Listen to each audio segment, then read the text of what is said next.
अस्सलाम वालेकुम क्लास। उम्मीद है आप सब ठीक ठाक होंगे, खैरियत से होंगे। अच्छा बेटा, जैसे आपको पता है कि आपका मंडे को फर्स्ट ईयर केमिस्ट्री का पेपर होने वाला है। उस पेपर के हवाले से बड़े अहम सवाल जो इस वीडियो में आपसे डिस्कस करने वाला हूँ। एक तो इसमें आपके पास सेक्शन बी है जिसमें आपने 8 सवाल करने होंगे, जिसमें आपके पास 13 सवाल होंगे 14 में से। ठीक है, 13 में से टोटल 8 क्वेश्चन आपने अटेम्प्ट करने होंगे। ठीक है, तो अब न्यूमेरिकल से बड़े क्लियर होते हैं कि क्या आएगा क्या नहीं आएगा, वो इस वीडियो के एंड में आपको बताऊंगा कि न्यूमेरिकल कौन कौन से आएंगे और आपने किन किन की प्रैक्टिस डेफिनेटली करनी है। लेकिन मैं उसके साथ साथ बहुत सारे बच्चों ने मुझे बोला कि सर थ्योरी के बारे में बताएं कि थ्योरी में क्या होगा और थ्योरेटिकली हम क्या क्या याद करें। देखें बेटा, बड़ा सब सिंपल सी बात है। आपका जो पहला सवाल होगा ना थ्योरी के हवाले से, वो होगा डेफिनेशन का। और वो डेफिनेशन कौन कौन सी हैं उसकी अगर हम बात करें,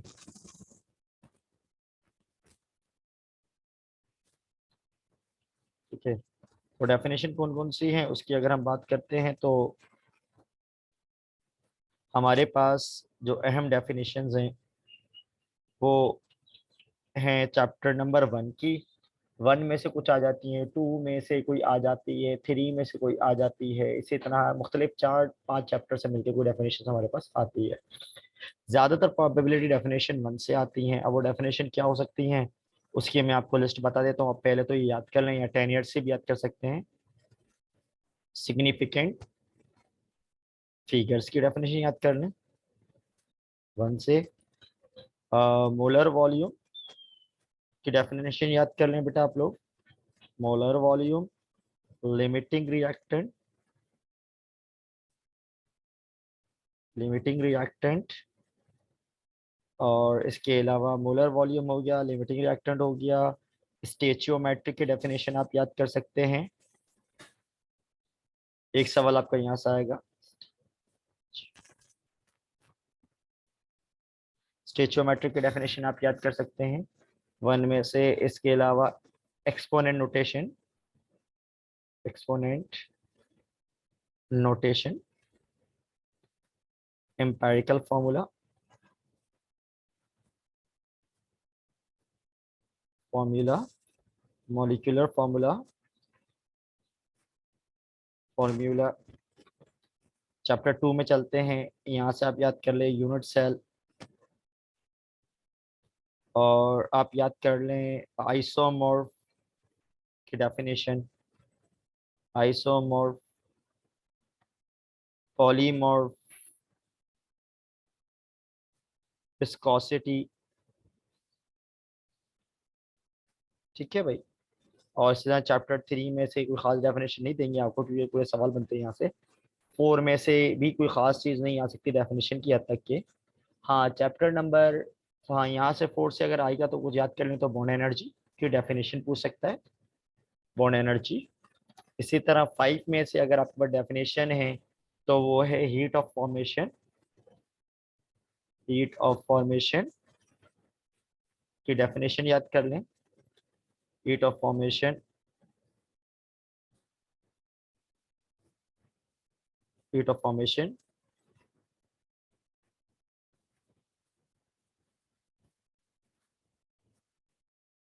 और साथ साथ आप याद कर लें क्या चीज़ बेटा, मोलर, हीट ऑफ फॉर्मेशन की डेफिनेशन हो गई सिस्टम है, सराउंडिंग है, सराउंडिंग। ठीक है भाई। इसी तरह बाकी आपके पास 6 में से कोई खास डेफिनेशन नहीं है।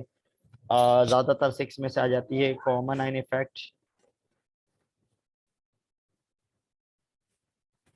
कॉमन आइन इफेक्ट। और साथ साथ आपकी 7 में से डेफिनेशन आ सकती है hydration, hydrolysis, molarity, molarity.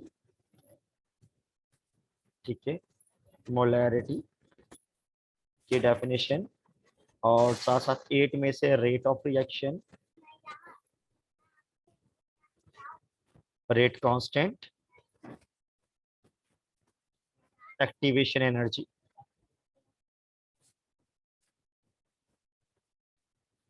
Threshold energy, energy. जी बेटा, ये आपने पहले इन डेफिनेशंस को याद कर लेना जो आपको स्क्रीन पे नजर आ रही हैं। एक सवाल आपका ये हो गया, टोटल आपने 8 सवाल करने होते हैं, इसमें न्यूमेरिकल इंक्लूड होते हैं, सही है। तो जो जो थ्योरी में शॉर्ट में आ रहे हैं पहले मैं वो आपको बता देता हूँ। एक तो ये हो गया 1 से, और 2 से मुश्किल, जो अगर आपके पास 2 से जो प्रोबेबिलिटी है वो आपके पास 2 में से ज्यादा कुछ खास नहीं, क्योंकि न्यूमेरिकल दे देते हैं ये लोग। और या फिर 2 से जो है वो आपके पास क्या आ सकता है, लॉज आ सकते हैं, laws of gas, law of gases, laws of gases, like आपके पास लॉज ऑफ गैसेस आ सकते हैं, like Boyle's law, Charles law with explanation, Charles law, Graham's law and Dalton law, and Dalton law of partial pressure. ठीक है भाई। इसके अलावा ये 2 से शॉर्ट बन सकता है, 3 से थ्योरेटिक, 2 से मजीद शॉर्ट क्या बन सकता है अगला, या तो 2 से आज के बाद डिफरेंस आ जाएगा क्या चीज, आइसोमॉर्फ and polymorph.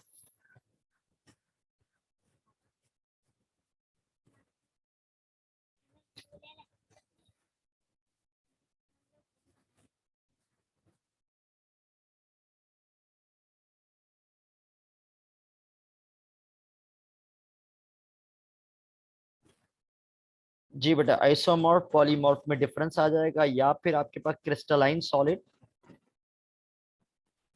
And amorphous solid, solid में डिफरेंस आ जाएगा।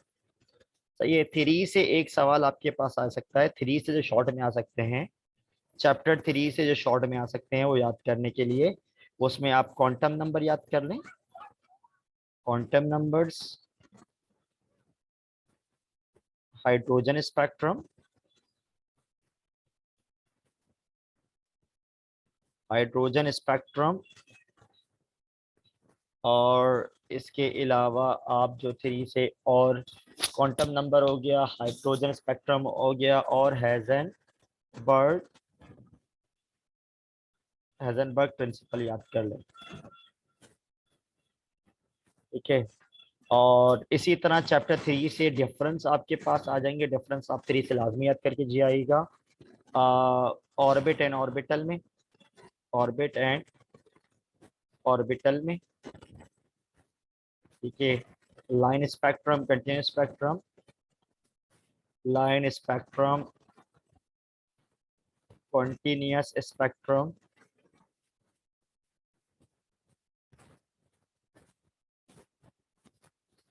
कंटिन्यूस स्पेक्ट्रम का डिफरेंस याद कर लीजिएगा। ऑर्बिट ऑर्बिटल में डिफरेंस याद कर लिया आपने, लाइन स्पेक्ट्रम कंटिन्यूस स्पेक्ट्रम में क्या याद कर लिया बेटा, डिफरेंस याद कर लिया आपने। ठीक है भाई, एक सवाल यहाँ से आ जाता है डिफरेंस का।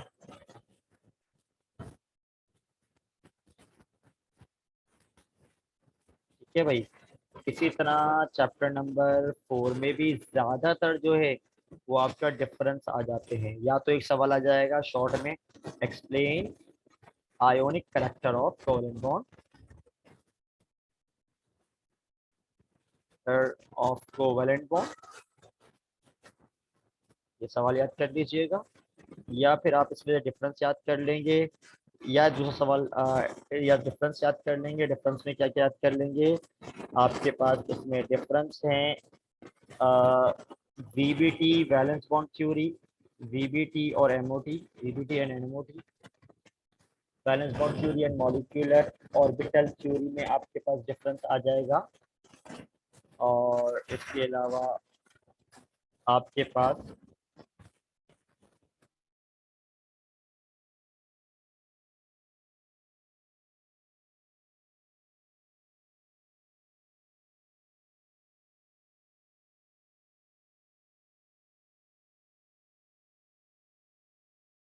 अच्छा बेटा, valence bond theory, molecular orbital theory में एक डिफरेंस याद कर लीजिएगा आप लोग। और इसी तरह बाकी चैप्टर 4 में ये है कि explain ionic character of covalent bond, VBT और एमओटी याद कर लें। और इसमें एक शॉर्ट नोट भी याद कर लीजिएगा किसमें, डाइपोल मोमेंट, डाइपोल मोमेंट, और शॉर्ट नोट आता है डाइपोल मोमेंट पर। और साथ साथ आप याद कर लीजिएगा एक शॉर्ट नोट और याद कर लिया, किस पे? बॉन्ड एनर्जी पर, बॉन्ड एनर्जी पर। ठीक है भाई। तो अब इसके बाद आपके पास चैप्टर नंबर 5। ठीक है भाई, ये तो वो सवाल है जो हमारे पास एक्सपेक्टेड है 3 4 से 5 से पकड़ा दूं। चैप्टर 5 में से दो सवाल में से कोई एक सवाल लाजमी आ जाएगा, बट वो सुनिएगा। या तो आपको बोलेंगे define first law of thermodynamic, define first law of thermodynamic, thermodynamic and prove that, prove that W equal to P delta V। सही है, P डेल्टा V। मैं डेल्टा का मतलब सिम साइन नहीं बना रहा इधर, सिंपल नहीं लग रहा, डेल्टा V, डेल्टा लिख रहा हूँ। ठीक है, ये प्रूव है आपके वो कोर्स में, ये प्रूव याद कर लीजिएगा, P डेल्टा V वाला। या फिर ये प्रूव इसके साथ आ जाएगा QP equal to delta H, QP equal to delta H। ठीक है, डेल्टा H ये प्रूव इसके साथ आ जाएगा। ये सवाल बड़ा अहम है। या फिर आपके पास ये नहीं आया तो ये आ जाएगा, define Haze's law, explain, explain with help of example, with help of example। ठीक है भाई, इन दोनों में से एक लाजमी पेपर में आएगा। और ऊपर जो है मैंने कुछ चीजें बताई, डेफिनेशन वाला दूसरा थ्योरी का हो गया। अब जो सवाल आएंगे बड़े ऑल्टर हैं, मतलब एक लाजमी इनमें से आता है। अच्छा भाई, ये तो हमारे पास होगा चैप्टर 5 का। इसमें एक डिफरेंस भी याद कर लीजिएगा, चांस पर है आ जाए। डिफरेंस जो है वो याद कर लीजिएगा किसमें, इंटेंसिव एंड एक्सटेंसिव प्रॉपर्टी में, इंटेंसिव एंड एक्सटेंसिव प्रॉपर्टी। सही है भाई। तो इनमें से एक शॉर्ट पक्का आ जाएगा, डिफरेंस चांस पर है आ गया। ठीक है, नहीं तो जरूरी भी नहीं है, कोई पक्का नहीं है इसका। चैप्टर 6 पे चलते हैं बेटा हम। चैप्टर 6 में भी दो सवाल हैं। या तो आपके पास आएगा define law of equilibrium, define law of equilibrium, define law of equilibrium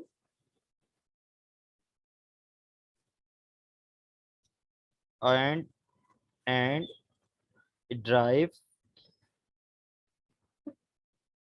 drive expression for KC, derive expression for KC equilibrium constant. या तो ये आ जाएगा, ये सवाल आ जाएगा, डिफाइन ली चार्टलियर,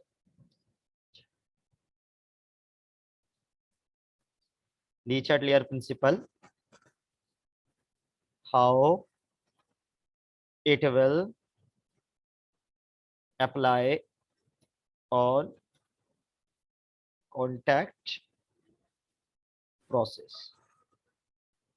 इन दोनों में से एक पक्का आ जाएगा। चैप्टर नंबर 7 पे चलते हैं। चैप्टर 7 में जो ज्यादातर चांस हैं वो शॉर्ट में है, हाइड्रेशन हाइड्रोलिसिस में डिफरेंस आ जाएगा, हाइड्रेशन एंड हाइड्रोलाइसिस में या तो डिफरेंस होगा। ठीक है, या फिर आपके पास postulate of, postulate of, postulate of theory of ionization.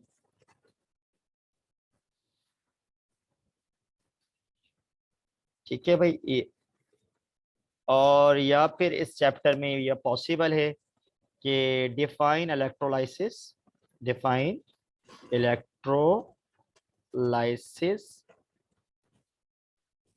Explain electrolysis,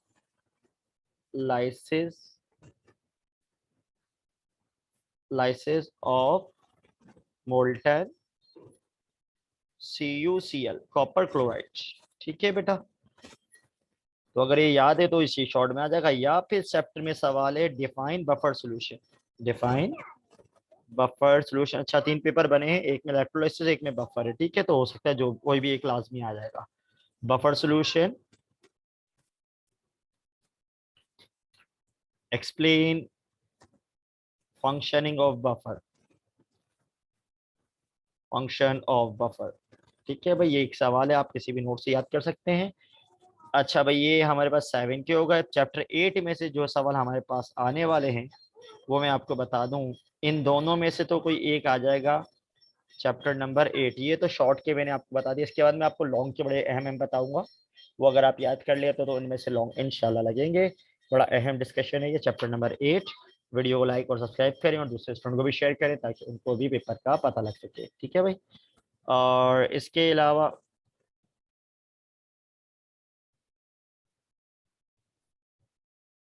chapter 8, chapter 8 में आपके पास एक सवाल आएगा, write name of factor, name of factor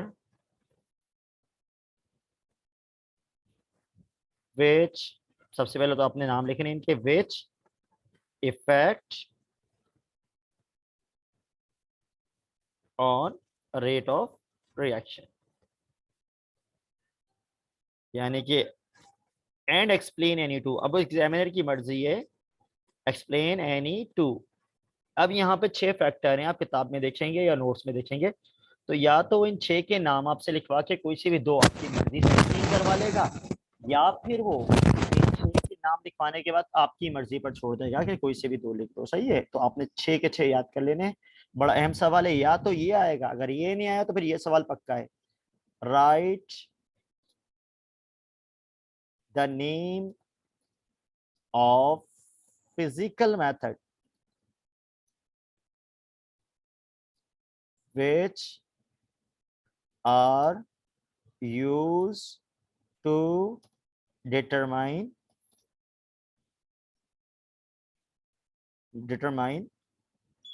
rate of reaction, ठीक है भाई। तो फिजिकल मेथड के नाम बता दिए, तो एंड एक्सप्लेन केमिकल मेथड, ठीक है। ये शॉर्ट में आया तो मेथड के नाम लिखवा देगा, along with observation, rate along with observation, along with observation,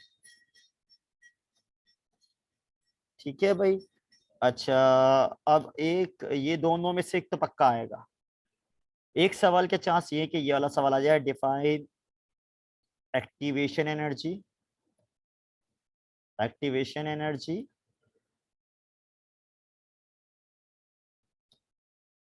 what is a relation between rate and activation energy, rate and activation, rate and activation energy, energy, ठीक है भाई। तो ये सवाल आपके पास हैं जो कि शॉर्ट में पॉसिबल हैं, और इनमें हो सकता है कोई लॉन्ग में भी दे दे, जरूरी नहीं कि शॉर्ट में हो, लेकिन ज्यादा चांस शॉर्ट के हैं। अब जरा वो लॉन्ग देखते हैं जो पेपर में बड़े अहम है, लॉन्ग। तो डिटेल क्वेश्चंस की तरफ चलते हैं, जिसमें आपने डिटेल क्वेश्चन, लॉन्ग क्वेश्चन जिसे हम कहते हैं, सेक्शन सी की तरफ कौन कौन से जिसकी तैयारी आप कर लें। तो बेटा जो सेक्शन सी के सवाल आते हैं जरा मैं उसको डिस्कस कर लूँ। तो आपके पास सेक्शन सी में जो सवाल है, या तो सवाल आ जाएगा आपके पास, ये सारे आप एक भी नहीं छोड़िएगा, सारे पक्के हैं। Define radio activity,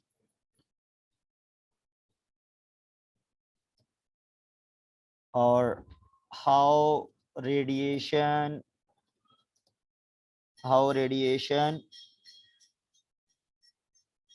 were separated, how radiation were separated,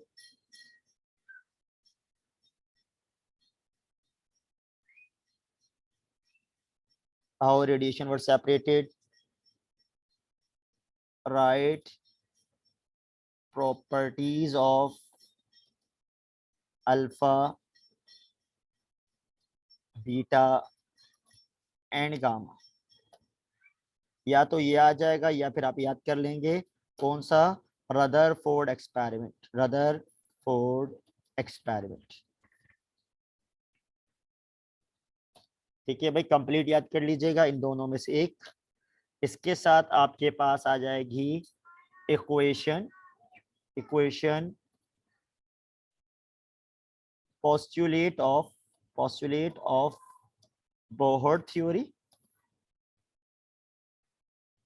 and equation of radius of hydrogen, या फिर ये बोलेंगे, या तो रेडियस की इक्वेशन देंगे या फिर बोलेंगे starting from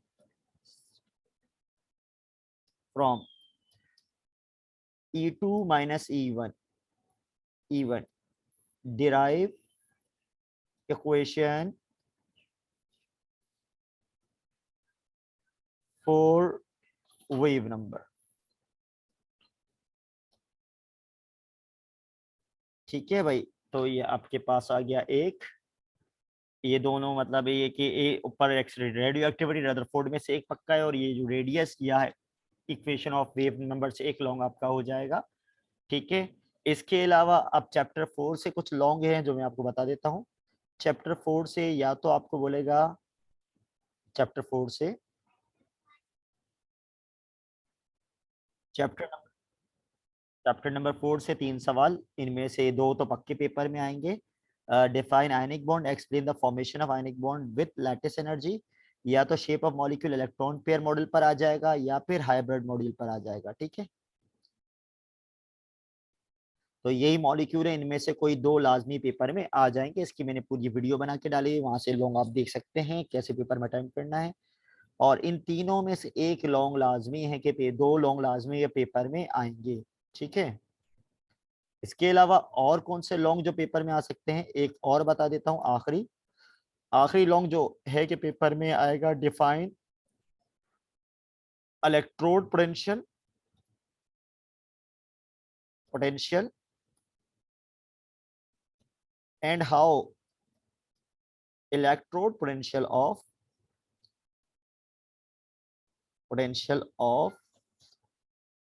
zinc and copper is determine. तो बेटा ये तो वो सारे थ्योरी का पोर्शन हो गया जो लॉन्ग और शॉर्ट के मैंने आपको बता दिया थ्योरी के।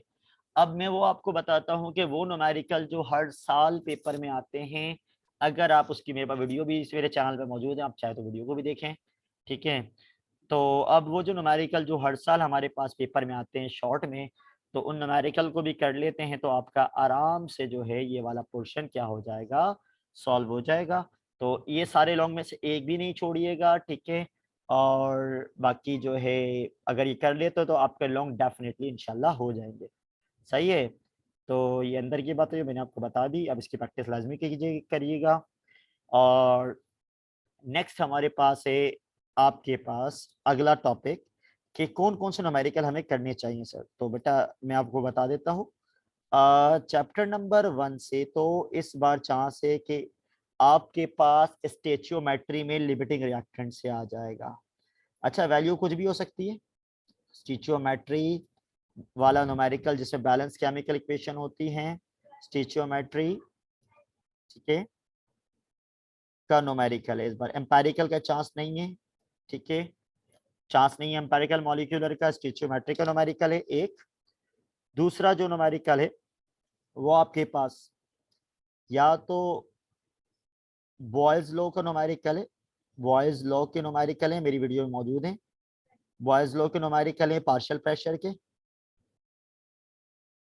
ठीक है, जिसमें P1 V1 का फॉर्मूला लगेगा, या फिर ग्राहम्स का न्यूमेरिकल है, Graham's law of diffusion, law of diffusion.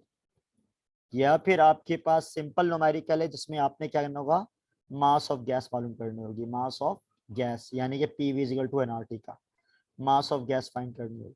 पर ये चांस पर है तीनों, इनमें से कोई एक आएगा, मास ऑफ गैस फाइंड करना होगा आपने, तो इसका न्यूमेरिकल होगा PV is equal to nRT का, PV इक्वल टू nRT। सही है भाई। चलो पहले तो ये मैंने ऐसे जस्ट बता दिए, पर इनमें चांस नहीं है। मैं ऊपर वाला बता दूं कि स्टेचोमेट्री का न्यूमेरिकल आएगा, ये छोड़ दो, बीच वाले मर्जी है आपकी। जो न्यूमेरिकल पेपर में आएगा, एक न्यूमेरिकल लाजमी आएगा, इलेक्ट्रॉनिक कॉन्फ़िगरेशन। इलेक्ट्रॉनिक कॉन्फ़िगरेशन सही है, 100% पेपर में है, प्रैक्टिस करके जाइएगा, 100% आएगा। इलेक्ट्रॉनिक कॉन्फ़िगरेशन, हैज़ेस लॉ, ये भी 100% इसका न्यूमेरिकल आएगा। ठीक है भाई। एक न्यूमेरिकल आपका KSP का आएगा, ये भी 100% है। KSP के सारे न्यूमेरिकल मैंने करवाए हैं वीडियो में, देख सकते हैं, आपके पास वीडियो मेरे चैनल पे मौजूद है नीचे। KSP का न्यूमेरिकल 100% है। KC 100% न्यूमेरिकल आएगा, शॉर्ट में नहीं, ये लॉन्ग में आ सकता है KC। ठीक है।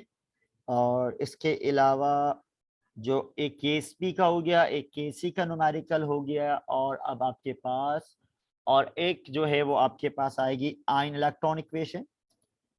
आयन इलेक्ट्रॉन इक्वेशन, और एक न्यूमेरिकल या तो आपके पास रेट ऑफ रिएक्शन वाला आ जाएगा, रेट ऑफ रिएक्शन,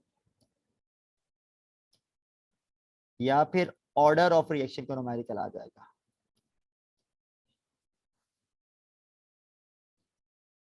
ठीक है भाई।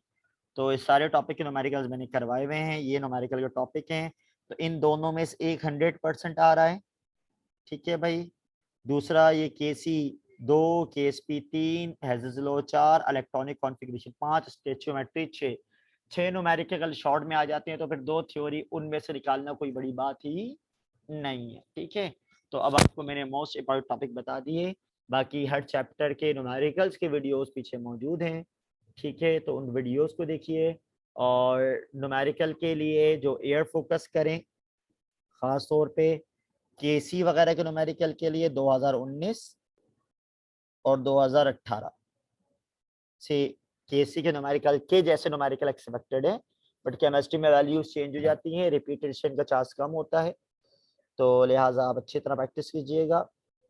अल्लाह हाफिज़, और वीडियो को लाइक और शेयर ज़रूर कीजिएगा।